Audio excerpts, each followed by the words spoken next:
Le lâche. Vsevolod Garchine. La guerre ne me laisse absolument pas en repos. Je vois très clairement qu'elle tire en longueur et qu'il est difficile de prédire sa fin. Nos soldats sont restés ces mêmes extraordinaires guerriers, mais l'adversaire s'est avéré autrement moins faible qu'on ne l'a cru. Et depuis 4 mois que la guerre est déclarée, nous n'avons encore remporté aucun succès décisif. Cependant que chaque journée supplémentaire entraîne la perte de centaines de personnes. Ça doit être mes nerfs qui sont comme ça. Mais les télégrammes militaires mentionnant le nombre de tués et de blessés produisent sur moi un effet beaucoup plus grand que sur mon entourage. D'aucuns lisent paisiblement ceci. Nos pertes sont insignifiantes. Tels et tels officiers sont blessés, 50 hommes de rang sont morts, 100 sont blessés. Et ils se réjouissent qu'il y en ait si peu. Tandis que moi, à cette lecture, je vois se dresser devant mes yeux tout un tableau sanglant. 50 morts, 100 estropiés, c'est quelque chose d'insignifiant. Alors pourquoi nous indignons-nous à ce point lorsque les journaux nous informent d'un meurtre quelconque, quand il n'y a que quelques victimes? Pourquoi la vue de cadavres éventrés gisant sur le champ de bataille ne nous frappe-t-elle pas autant d'horreur que la vue d'une maison saccagée par un assassin? Pourquoi la catastrophe survenue sur la digue de Tiligulsk, qui a coûté la vie à quelques dizaines de personnes, a-t-elle fait parler d'elle toute la Russie, alors que personne ne prête attention aux affaires des avant-postes, où d'insignifiantes pertes se chiffrent aussi en dizaines de disparus? Il y a quelques jours, Lvov, un étudiant en médecine de mes relations, avec qui je discute souvent de la guerre, m'a dit « Eh bien, on verra, mon cher pacifiste, comment vous mettrez en œuvre vos convictions lorsqu'on vous enrôlera et que vous serez obligé de tirer sur des gens. » On ne m'enrôlera pas, Vassili Petrovitch. Je suis inscrit à l'armée de réserve. Si la guerre traîne en longueur, on puisera dans la réserve. Ne crânez pas. Votre tour viendra. Mon cœur se serra. Comment cette pensée ne m'était-elle pas venue plus tôt? Évidemment qu'on puisera dans la réserve. Rien d'impossible à cela. Si la guerre traîne en longueur, c'est sûrement ce qui va se produire. Et même si celle-ci ne dure pas longtemps, une autre commencera de toute façon. Et pourquoi ne pas combattre? Pourquoi ne rien accomplir de grand? Il me semble que la guerre actuelle n'est que le début des conflits futurs auxquels n'échapperont ni moi, ni mon petit frère, ni le bébé au sein de ma sœur. Et mon tour arrivera très rapidement. Où va se fourrer ton moi? De tout ton être tu protestes contre la guerre. Mais la guerre t'obligera d'une manière ou d'une autre à charger le fusil sur l'épaule, à aller tuer et te faire tuer. Mais non, c'est impossible. Je suis un jeune homme paisible et bon, qui n'a rien connu d'autre que ses livres et l'université, et sa famille, et quelques amis intimes, qui pensait commencer d'ici 2 ou 3 ans un autre travail, aimant le labeur, l'amour et la vérité. Moi enfin, qui suis habitué à voir le monde objectivement et à le décortiquer, moi qui pensais avoir à y faire toujours la part du mal et par là même éviter celui-ci. Je vois tout mon édifice de tranquillité détruit, et je me vois en train d'endosser cet habit haillonneux dont j'examinais justement les trous et les taches. Et aucune évolution, aucune connaissance de soi et du monde, aucune liberté spirituelle ne me donneront cette humble liberté physique, la liberté de disposer de mon corps. Lvov se moque un peu de moi quand je commence à exposer mon indignation contre la guerre.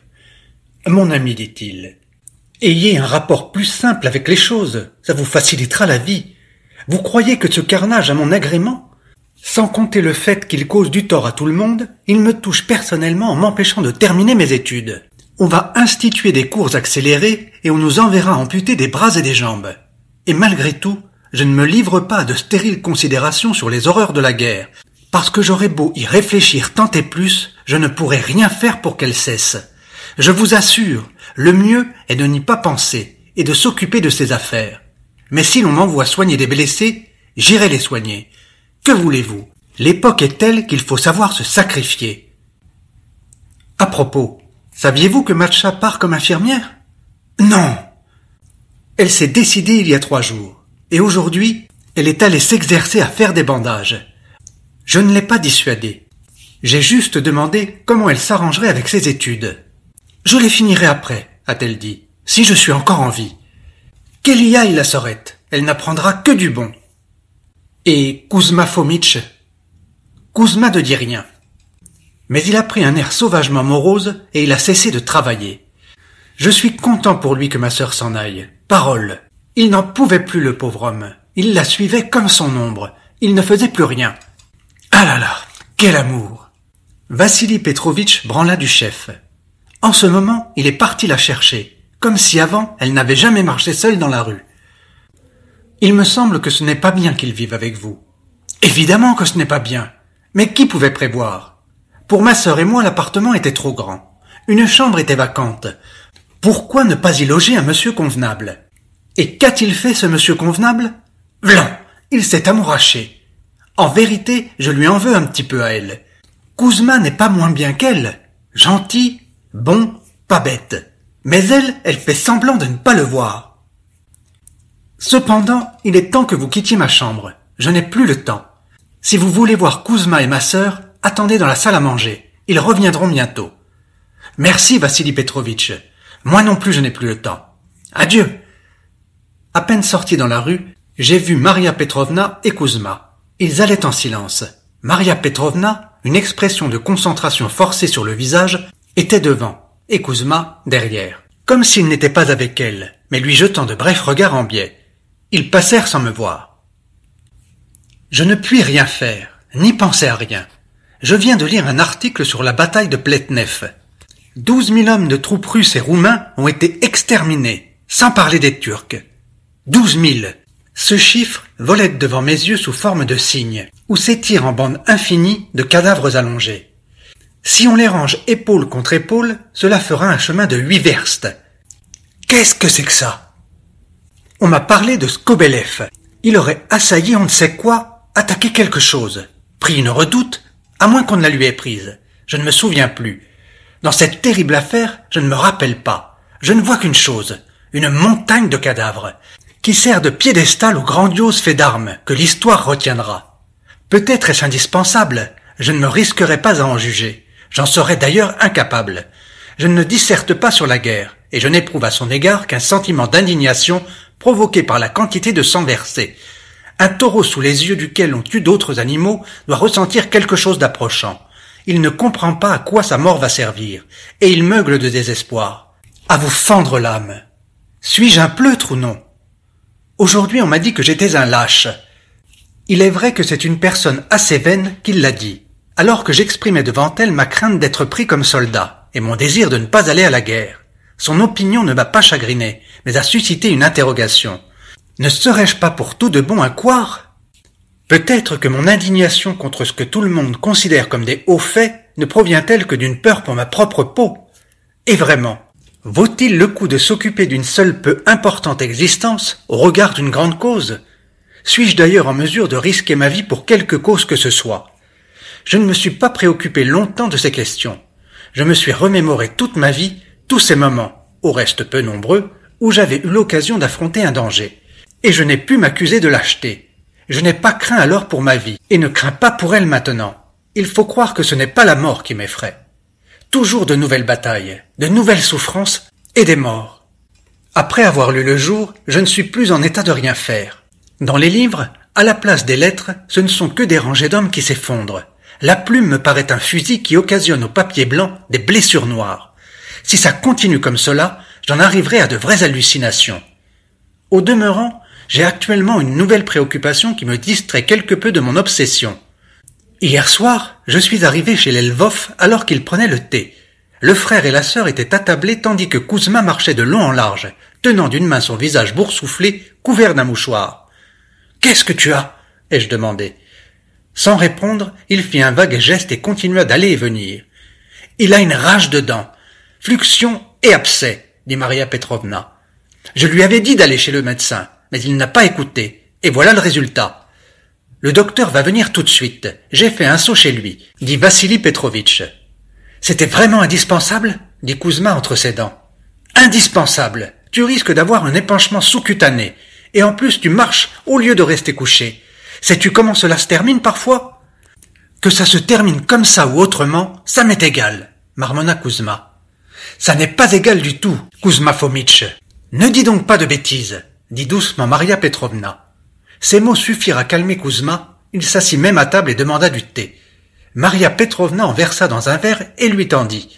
Quand il prit le verre de ses mains, le visage de Kouzma arbora une expression passionnée, et cette expression cadrait si mal avec le gonflement ridicule de sa joue déformée que je ne pus réprimer un sourire. Lvov sourit aussi. Seule Maria Petrovna regardait Kouzma avec sérieux et compassion. Un docteur jovial et débordant de santé, tel une belle pomme, arriva. Quand il eut examiné le cou du patient, son air réjoui se mua en air soucieux. « Allons donc dans votre chambre. Il me faut vous ausculter un peu mieux. Venez, venez !» Je le suivis dans la chambre de Kouzma. Le médecin le fit s'aliter et commença d'examiner la partie supérieure de la poitrine, le palpant précautionneusement du bout des doigts. « Eh bien, vous me ferez le plaisir de rester gentiment couché sans bouger. Avez-vous des camarades qui seraient prêts à sacrifier un peu de leur temps pour vous ?» s'enquit le docteur. « Je pense qu'il y en a », renvoya Kouzma d'un ton intrigué. « Je les prierai, dit aimablement le praticien en s'adressant à moi, de veiller à partir de ce jour au chevet du malade, et si quelque chose de nouveau se produisait, de venir me chercher. » Il quitta la chambre, Lvov le reconduisit jusqu'au vestibule, où ils conversèrent longtemps à mi-voix, et moi, j'allai chez Maria Petrovna. Elle était assise, pensive, la tête appuyée sur une main et tournant lentement de l'autre une petite cuillère dans sa tasse de thé. Le docteur a ordonné de veiller près de Kouzma. « Y aurait-il vraiment quelque danger ?» demanda anxieusement Maria Petrovna. « Sans doute, sinon pourquoi cette nécessité de le veiller? Vous ne refuserez pas de vous en occuper, Maria Petrovna. »« Bien sûr que non. Avant même d'aller au front, il me faut déjà faire l'infirmière. Allons le voir. Il doit s'ennuyer tout seul, n'est-ce pas ?» Kouzma nous accueillit avec un sourire, pour autant que le lui permit son enflure. « Ah, merci !» s'exclama-t-il. « Je croyais que vous m'aviez oublié. » « Non, Kouzma Fomitch, maintenant, nous ne vous oublierons pas. Il faut veiller à vos côtés. »« Voilà où ça mène la désobéissance, » dit en souriant Maria Petrovna. « Et vous le ferez » demanda timidement Kouzma. « Mais oui, à condition que vous m'écoutiez. » Kouzma ferma les yeux et rougit de plaisir. « Au fait, » dit-il soudain et s'adressant à moi, « donne-moi un miroir, s'il te plaît, celui qui est sur la table. » Je lui tendis une petite glace ronde. Kouzma me demanda de l'éclairer et, à l'aide du miroir, il examina l'endroit où il avait mal. Après cet examen, son visage s'assombrit, et de toute la soirée, malgré les efforts que nous déployâmes tous les trois pour lui faire la conversation, il ne pit pas mot. On m'a dit aujourd'hui, de source sûre, que les réservistes seraient bientôt appelés. Je m'y attendais, et n'ai pas été trop affecté. Je pourrais me soustraire à la destinée dont j'ai si peur. Je pourrais bénéficier de quelques relations influentes et rester à Pétersbourg tout en conservant mon poste. On m'arrangerait en m'affectant quelque part dans un bureau, ne serait-ce que comme copiste. Mais, primo, il me répugne de recourir à de tels moyens. Secondo, quelque chose d'indéfinissable en mon fort intérieur met en discussion mon attitude et m'interdit de me défiler. Ce n'est pas bien, me dit une voix intérieure. Il s'est produit quelque chose d'inattendu. J'étais venu ce matin remplacer Maria Petrovna auprès de Kouzma. Elle m'accueillit à la porte, pâle, épuisée par une nuit d'insomnie, les yeux mouillés de pleurs. « Que se passe-t-il, Maria Petrovna? Qu'avez-vous ?»« Chut, pas si fort, je vous en prie, » chuchota-t-elle. « Tout est fini, savez-vous ?»« Qu'est-ce qui est fini? Il n'est pas mort quand même ?»« Non, pas encore, mais il n'y a plus d'espoir. Les deux docteurs, oui, nous en avons consulté un deuxième. » Les larmes l'empêchaient de parler. « Allez le voir. Essuyez d'abord vos larmes et buvez un peu d'eau, sinon vous allez complètement le désoler. De toute façon, ne le sait-il pas déjà? Il le savait depuis hier, depuis le moment où il a réclamé le miroir. N'était-il pas sur le point d'être docteur lui-même? » Une lourde odeur d'amphithéâtre d'anatomie emplissait la pièce où reposait le malade. Son lit avait été poussé au milieu de la chambre. Ses longues jambes, son grand torse, ses bras étirés le long du corps se dessinaient crûment sous la couverture. Ses yeux étaient clos, la respiration courte et pénible. Il me parut qu'il avait maigri en une seule nuit. Son visage moite et poisseux avait pris une vilaine teinte terreuse. « Qu'est-ce qu'il a ?» manquai-je à mi-voix. « Je préfère qu'il vous le dise lui-même. Restez, moi je ne peux plus. » Elle sortit, le visage dans les mains, secoué de sanglots retenus. Et je m'assis à côté du lit, attendant que Kouzma s'éveille. Un silence de mort régnait. Seule la montre de Gousset, sur la table de nuit, tic-taquait sa petite chanson. Et, parfois, entendait-on la pénible respiration raréfiée du malade. Je regardais son visage et ne le reconnaissais pas. Non pas que ses traits se fussent modifiés à ce point, non, mais je le voyais dans un éclairage tout à fait nouveau pour moi. Je connaissais Kouzma depuis longtemps, et nous étions camarades, quoiqu'il n'existât pas entre nous d'amitié à proprement parler. Mais jamais encore je n'avais eu l'occasion de pénétrer dans son intimité comme maintenant. Je me rappelais sa vie, ses infortunes et ses joies, comme si elles eussent été les miennes. Dans son amour pour Maria Petrovna, j'avais jusqu'à présent surtout vu le côté comique, mais je devinais les souffrances qu'avait dû éprouver cet homme. « Est-il possible qu'il soit en tel danger ?» pensais-je. « Ce n'est pas possible, on ne peut pas mourir d'une stupide rage de dents. Maria Petrovna pleure sur lui, mais il va guérir, et tout ira bien. » Il ouvrit les yeux et m'aperçut. Sans changer d'expression, il se mit à parler lentement, avec des pauses après chaque mot. « Bonjour, tu vois comme je suis. C'est la fin. Elle est venue à l'improviste, en tapinois, stupidement. Mais dis-moi à la fin, Kouzma, qu'est-ce que tu as? Ça n'est peut-être pas si grave. Pas si grave, dis-tu? Oh si, vieux frère, c'est très grave. Je ne me tromperai pas sur une chose aussi élémentaire. Tiens, regarde. » Lentement, méthodiquement, il rabattit la couverture, déboutonna sa chemise, et une bouffée insupportable d'odeur cadavérique m'enveloppa.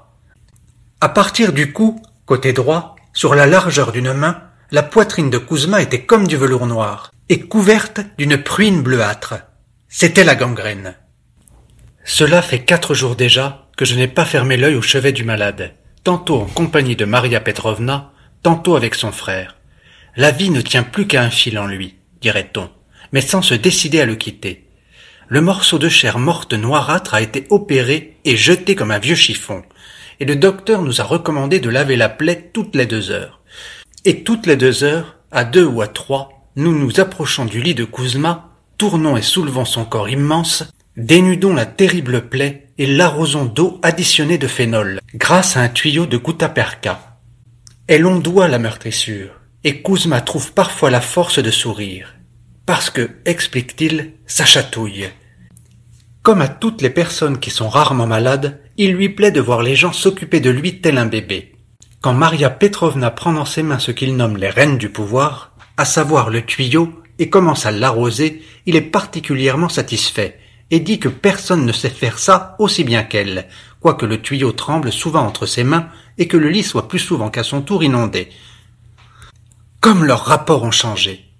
Maria Petrovna, qui était pour Kouzma quelque chose d'inaccessible, qu'il avait peur même de regarder, qui ne lui accordait presque aucune attention, pleurait maintenant doucement assise près du lit quand il dormait, et le veillait tendrement. Et il acceptait ses soins comme un dû, et lui parlait tel un père à sa fille. Quelquefois il souffre beaucoup. L'endroit opéré le brûle, une fièvre le secoue. Des pensées étranges me viennent alors en tête. J'ai l'impression que Kouzma est une unité, une de ces dizaines de milliers qui figurent dans les comptes rendus. Par sa maladie et ses souffrances, j'essaie de mesurer le mal occasionné par la guerre.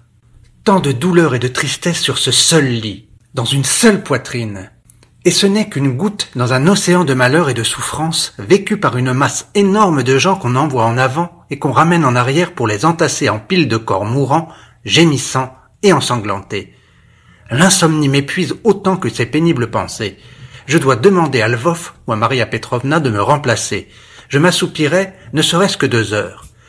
Je dormais d'un sommeil de mort, ayant trouvé refuge sur un petit divan. Une tape sur l'épaule m'éveilla. « Debout, debout !» disait Maria Petrovna. Je me levai sans rien comprendre d'abord. Maria Petrovna répétait quelque chose d'un air apeuré. « Des taches! Il y a de nouvelles taches !» Et je finis par comprendre. « Quelles taches? Où ça? Seigneur Jésus, il ne comprend rien. Kouzma Fomitch, il a de nouvelles taches.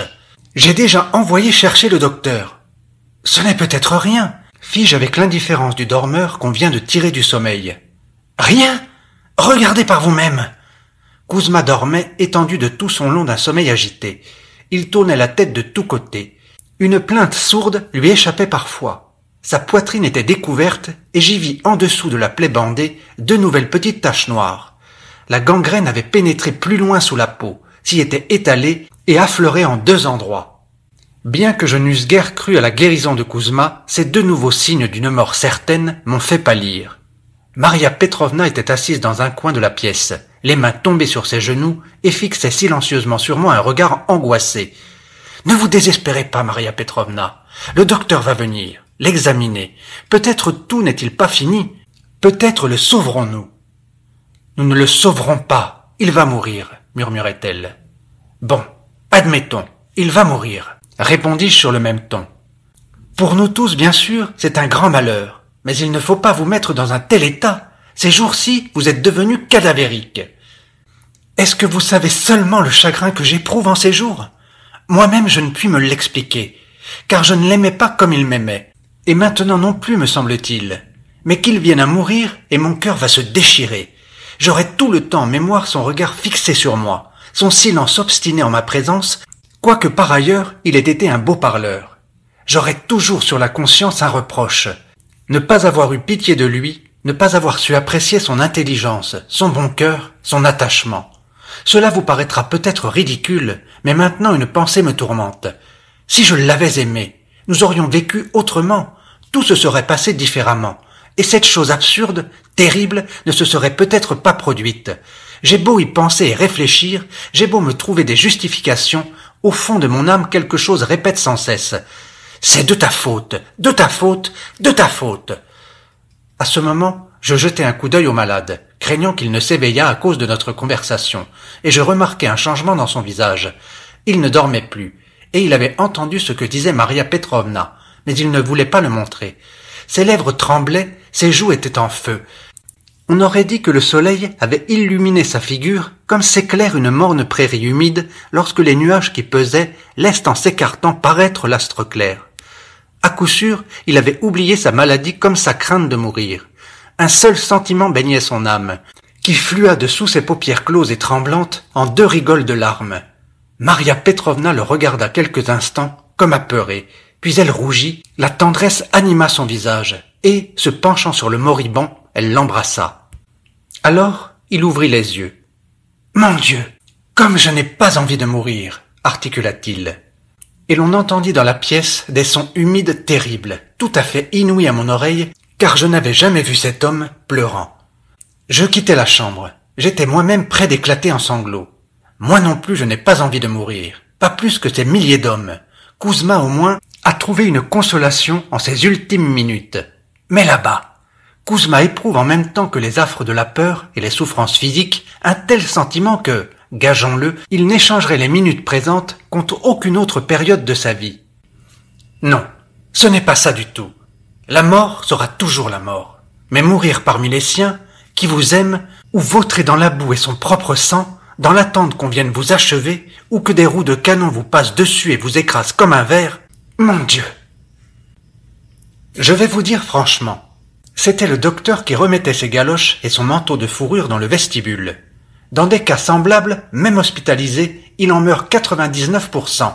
J'espère seulement qu'on s'occupe bien du malade, qu'il ait un bon moral et qu'il désire ardemment guérir.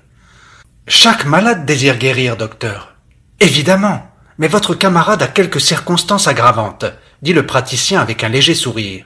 Donc, nous ferons une opération ce soir. Nous ferons une incision, installerons des drainages afin que la solution désinfectante agisse mieux, et il n'y aura plus qu'à espérer. Il me serra la main, ferma son manteau et partit à ses visites. Le soir, il revint avec ses instruments. « Peut-être voudrez-vous opérer afin de vous faire la main, futur collègue » s'enquit-il auprès de Lvov.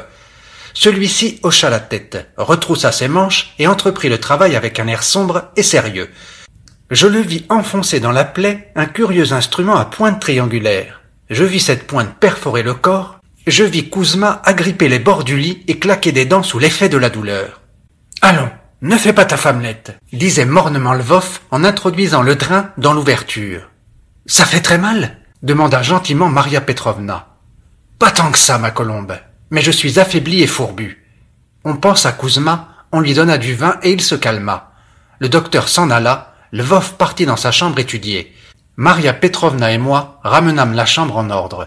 « Arrangez la couverture » dit Kouzma d'une voix égale, sans timbre. « Courant d'air » Je commençais d'arranger son oreiller et la couverture selon ses propres recommandations, qu'il donnait d'un ton chicaneux.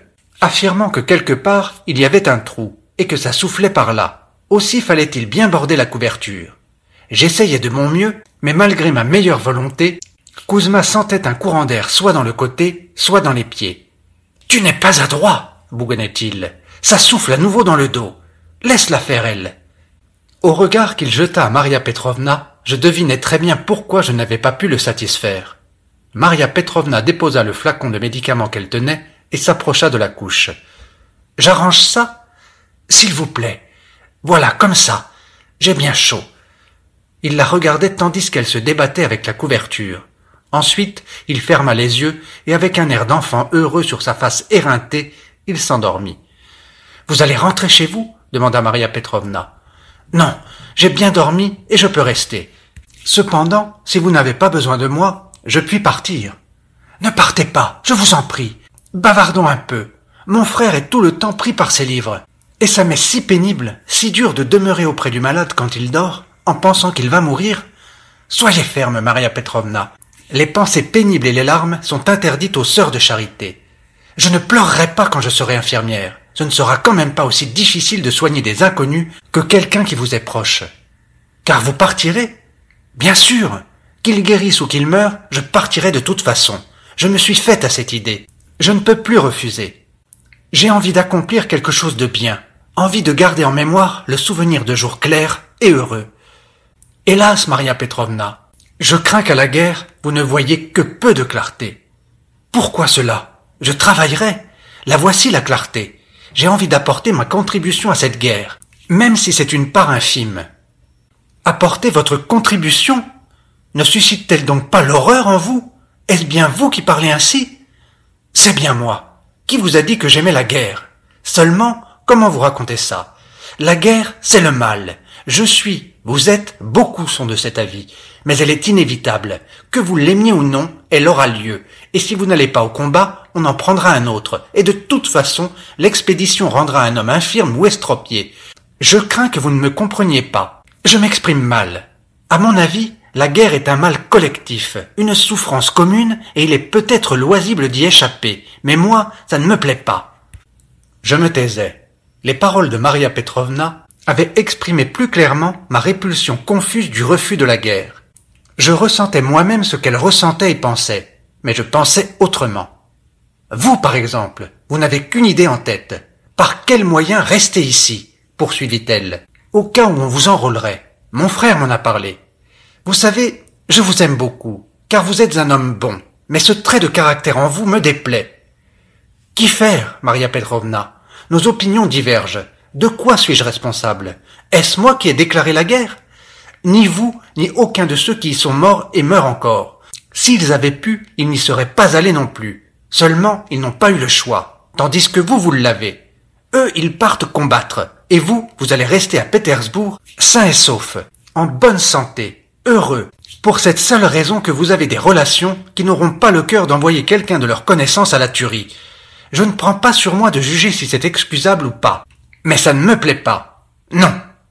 Elle secoua énergiquement sa tête bouclée et se tut. Et voici le jour. J'ai enfilé mon uniforme gris, prêt à goûter les rudiments de l'étude du maniement des armes. J'entends encore sonner à mon oreille. « Garde à vous!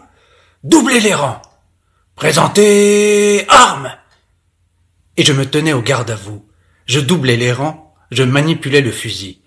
Et dans quelque temps, lorsque j'aurai assimilé la sagesse du doublement de rang, on m'affectera à une escouade. On nous enfournera dans des wagons, on nous répartira dans des régiments, on nous enverra aux postes laissés vacants par les tués. Bah, c'est égal, tout est fini. Maintenant, je ne m'appartiens plus. Je vogue au gré du courant. Maintenant, le mieux est de ne pas penser, de ne pas raisonner, d'accepter sans récriminer les incidents de l'existence, et, peut-être, de gémir quand ça fait mal. On m'a logé dans une aile de la caserne réservée aux privilégiés, qui se distingue par le fait qu'on y trouve des lits au lieu des bas-flancs, mais qui est tout de même relativement sale. Chez les appelés non privilégiés, c'est vraiment moche. En attendant d'être affectés à leur régiment, ils vivent dans un immense hangar, l'ancien manège. On l'a divisé en 2 étages grâce à des soupentes bourrées de foin, et laissé aux locataires provisoires le soin de s'arranger comme ils peuvent. Le passage central du manège est, à cause des entrées incessantes, plein de neige et de boue qui se sont mélangées à la paille pour former une bouillie inimaginable. Quelques 100 personnes s'y tiennent debout, assises ou allongées, en groupes formés de gens du même coin. C'est une véritable exposition ethnographique. J'ai retrouvé des pays, comme on dit. Une dizaine de petits Russiens, de haute taille et lourdeaux, avec leurs surtouts neufs et leurs chapeaux en peau de mouton, couchés en un tas serré et silencieux. « Bonjour les gars !»« Bonjour !»« Partis depuis longtemps ?»« Bah, pas loin de 2 semaines. Et vous donc ? Qui c'est-il que vous êtes ?» me demande l'un d'eux. Je donnai mon nom et il apparut que tous le connaissaient. Ils s'animèrent quelque peu et la glace fut rompue. « Vous vous ennuyez ?» demandai-je. « Bah, comment qu'on ne s'ennuierait pas ? Ça nous désagrée assez. Si encore on nous nourrissait bien. Mais faut voir ce qu'on nous sert. Crème à Dieu. Où vous expédie-t-on ? Qui c'est-il qu'il saurait ? J'ai les Turcs, on dirait ben. Et la guerre, vous avez envie d'y aller ? Bah, comme si qu'on n'aurait jamais rien vu. J'ai commencé à les questionner sur notre ville, et l'évocation de la maison leur délia la langue. Ce furent des récits à propos de noces récentes pour lesquelles une paire de bœufs avait été vendue. Et, peu de temps après, le jeune époux prit comme soldat. À propos d'un huissier, que 100 diables le chope à la gorge. Du manque de terre, à cause de quoi au village de Markovka, quelques centaines de personnes avaient pris cette année la direction du fleuve Amour. La conversation n'abordait que des sujets du passé. De l'avenir, des dangers, des difficultés, des souffrances qui nous attendaient tous, nul ne soufflait mot. Personne ne s'intéressait aux Turcs, aux Bulgares, à la cause pour laquelle on allait mourir. Un soldat d'une escouade locale qui passait ivre s'arrêta face à notre groupe, et quand je reparlais de la guerre, il déclara autoritairement « Ce Turc-là, il convient de l'abattre !»« Il convient ?» fis-je avec un sourire involontaire devant tant d'assurance. « Exactement, patron, et que son nom impur ne soit plus. Parce qu'à cause de sa rébellion, voyez combien de maux il nous fait subir. Une supposition qu'il n'aurait pas fait rébellion, qu'il aurait été calme, respectueux, quoi. Je serais été chez moi en ce moment, près de mes parents, bien peinard. Mais lui, le Turc, il est séditieux, et c'est autant de déboires pour nous autres. Soyez bien tranquille que je parle en vérité. »« Eh, vous auriez pas une petite cigarette, monsieur ?» fit-il brusquement en claquant des talons et en portant 2 doigts à son calot. Je lui ai donné une cigarette. J'ai dit adieu à mes pays, et je suis rentré chez moi, car c'était un temps libre dans mes services.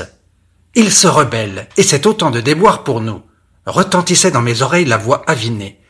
C'était court et pas très clair. Néanmoins, on ne pouvait guère aller plus loin que cette phrase. Chez les Lvov, on se morfond, on s'afflige. Kouzma est au plus mal, bien que sa plaie soit propre.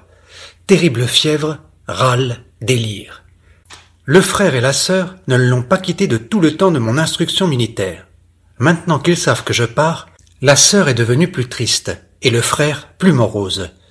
« Déjà en uniforme ?» grommela-t-il quand je saluais dans la chambre enfumée et encombrée de volumes. « Ah, ces hommes, ces hommes ! Quel genre d'hommes sommes-nous donc, Vassili Petrovitch ? Vous ne me laissez pas étudier. Voilà ce qu'il y a. Déjà qu'on n'a pas le temps, qu'on ne peut pas finir les cours, qu'on va nous expédier à la guerre, il n'y aura déjà pas moyen d'en savoir beaucoup. Mais en plus, il y a Kouzma et vous. D'accord, admettons. Kouzma est en train de mourir. Mais moi, est-ce que vous ne mourrez pas aussi ? Si on ne vous tue pas, vous deviendrez fou, ou vous vous tirerez une balle dans la tête. Je ne vous connais pas peut-être, et comme s'il n'y avait pas eu d'exemple. Quels exemples ? Auriez-vous eu vent de quelque chose ?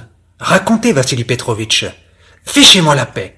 Comme s'il était utile de vous accabler encore. Ça vous fait du tort. Et je ne sais rien. J'ai dit ça comme ça. Mais j'ai insisté, et il m'a raconté son exemple. Je le tiens d'un officier artilleur blessé. Il avait à peine quitté Kishinev, en avril, juste après la déclaration de guerre. Il pleuvait sans arrêt. On ne discernait plus les routes, il n'y avait plus que de la boue. Mais une telle gadouille que les charrois s'y enfonçaient jusqu'aux essieux, au point que les chevaux furent dans l'incapacité de les tracter. On dut atteler les hommes. Au 2e passage, ce fut épouvantable. Sur 17 verstes, il y en avait 12 en montagne, et entre les deux, des marécages. On y pénétra et on s'y enlisa. La pluie qui cingle, rien de sec sur le dos. Tout le monde affamé, éreinté. Mais il faut tirer. Alors bien sûr on tire et on tombe inconscient le nez dans la boue. Bref, on arriva dans un tel bourbier qu'il fut impossible d'avancer, mais on continua de forcer sur les câbles. Rien que d'y penser, je suis saisi d'effroi, me dit cet officier. Il y avait un jeune docteur parmi eux, de la dernière promotion, un homme aux nerfs fragiles. Le voici qui pleure. « Je ne peux pas supporter ce spectacle !» gémit-il. « Je vais aller de l'avant. » Il partit, les soldats coupèrent des branches, jetèrent une véritable digue et réussirent à s'ébranler. Ils tirèrent les batteries sur une colline. Et que voit-il?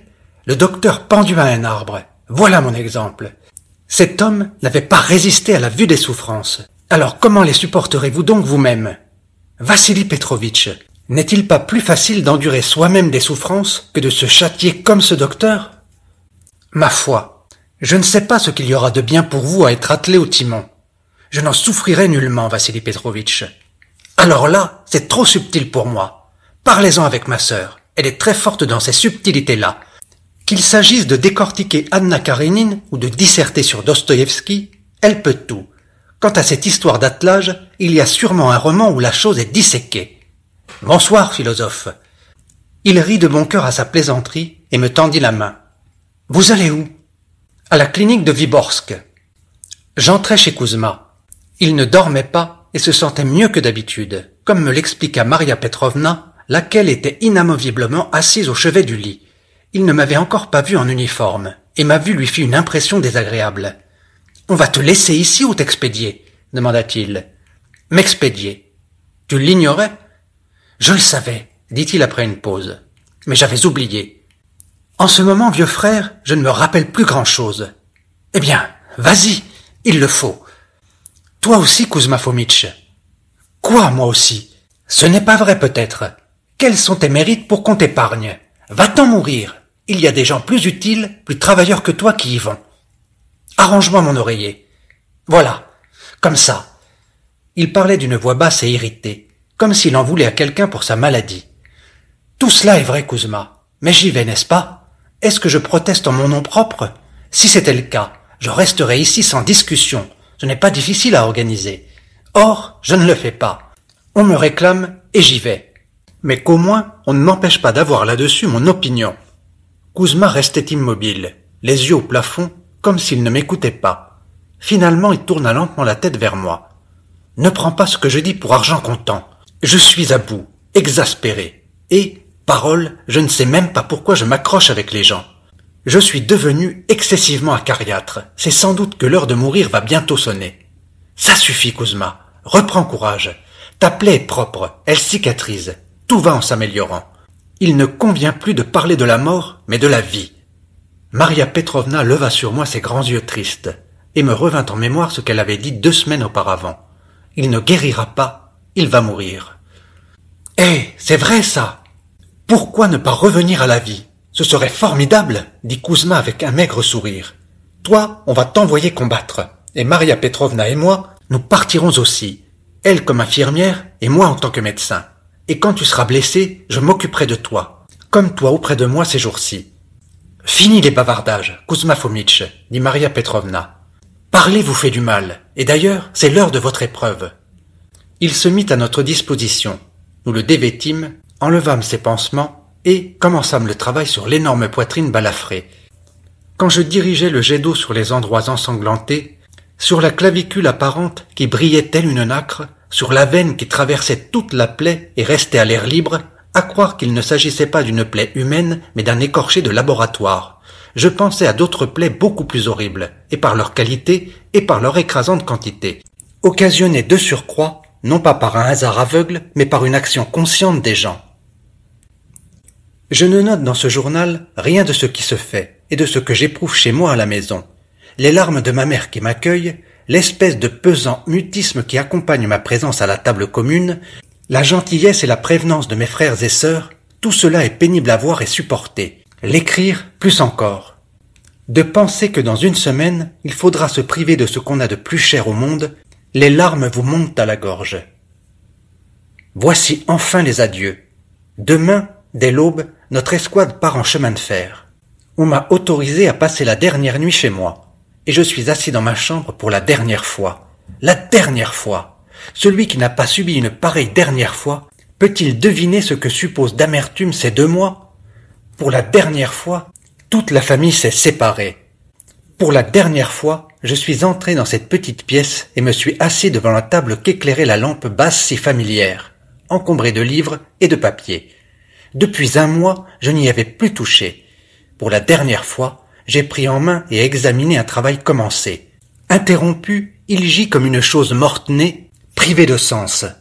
Au lieu de l'achever, tu pars avec des milliers d'autres semblables à toi, au bout du monde, parce que l'histoire a eu besoin de tes forces physiques. Les forces intellectuelles, oublie-les. Personne n'en a cure. Aucune importance que tu les aies cultivées des années durant, t'apprêtant à les appliquer à quelque chose. Un organisme énorme, inconcevable, dont tu ne constitues qu'une partie infime, a eu l'envie de t'éradiquer et de te rejeter. Et que peux-tu faire à l'encontre de ce désir? Toi, un doigt de pied.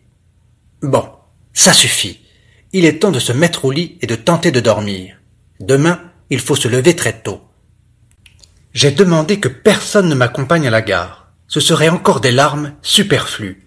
Mais lorsque je me suis retrouvé dans le wagon bourré de monde, j'ai ressenti dans mon âme tourmentée une telle solitude, une telle tristesse que j'aurais, me semble-t-il, tout donné pour passer encore quelques minutes avec quelqu'un de mes proches. Enfin l'heure convenue sonna, mais le train ne bougea pas. Quelque chose le retarda. Une demi-heure s'écoula, 1 heure, 1 heure et demie. Il était toujours sur place. Au cours de cette heure et demie, j'aurais eu le temps de faire un saut à la maison. Peut-être que quelqu'un n'y tenant plus sera venu. Mais non, tout le monde croit que le train est déjà parti. Personne n'escomptera un retard. Oui, mais, quand même, peut-être que... Je regardais dans la direction d'où on pouvait venir. Jamais le temps ne m'avait paru si long. Un clairon sonnant le rassemblement me fit sursauter. Les soldats qui étaient descendus se dégourdir les jambes sur le quai se pressèrent de remonter. Le train était sur le point de partir, et je ne verrais personne. Or je les vis, l'Elvoff, le frère et la sœur, qui se hâtaient vers le wagon, et je fus terriblement content de les voir. Je ne me rappelle plus ce que je leur ai dit, je ne me rappelle plus ce qu'ils m'ont dit, hormis cette seule et unique phrase « Kuzma est mort ». C'est sur cette phrase que je conclus les notes du journal. Un vaste champ enneigé, des collines blanches l'encerclent, surmontées d'arbres givrés. Le ciel est brumeux, bas, l'air sent le redoux. Les fusils crépitent, on entend de fréquents coups de canon. La fumée recouvre une des collines et en redescend lentement dans la plaine. On discerne une masse sombre en mouvement. Si l'on y regarde mieux, on voit qu'elle est composée d'une multitude de points noirs. Beaucoup de ces points noirs sont immobiles, mais les autres bougent toujours, ils avancent, bien que leur but soit encore loin et qu'on ne le devine qu'à la fumée importante qui s'en dégage, et bien que leur nombre diminue de minute en minute. Le bataillon de réserve, couché dans la neige, le fusil à la main, suivait de son millier d'yeux la progression de la masse sombre. « Allez les gars, allez-y ! Ah, ils ne vont pas réussir !»« Mais pourquoi nous retient-on ? Avec notre aide, ce serait vite pris. »« T'en as marre de la vie ou quoi ?» fit un vieux soldat. « Reste couché puisqu'on te l'a ordonné, et remercie Dieu d'être encore en vie. »« T'en fais pas, grand-père, je resterai entier, » répondit un jeune soldat au visage rieur. « J'ai participé à 4 engagements, et pas une égratignure. C'est seulement au début que ça fait peur. Après, tu t'en fiches. Notre Barine, lui, c'est pour la première fois. Il doit demander pardon à Dieu pour ses péchés. T'inquiète. Barine. Oh, Barine. Qu'est-ce que tu veux ? Renvoya un soldat émacié avec une barbiche noire, qui était allongé à côté. Barine, votre regard devrait être plus joyeux. Oh, mais c'est que je ne m'ennuie pas du tout, mon garçon. Suivez-moi, au cas où. J'ai la technique. On a un bon Barine, il ne va pas s'encourir. Parce qu'avant, on en avait un engagé volontaire, et quand on a donné l'assaut et que les balles se sont mises à siffler, il a tout jeté, son sac, son fusil, et il s'est encouru, et une balle l'a rattrapé dans le dos. Non, ça, il faut pas, à cause du serment. Ne t'inquiète pas, je ne me sauverai pas, répondit le Barine dans un murmure. On n'échappe pas à une balle. Affirmatif. Comment est-ce qu'on pourrait ? Les balles, c'est des friponnes. Oh, mes aïeux, c'est les nôtres qui s'y mettent. La masse sombre s'arrêta, empanachée de fumée. Bon, ils ont tiré, ils vont reculer. Non, ils avancent.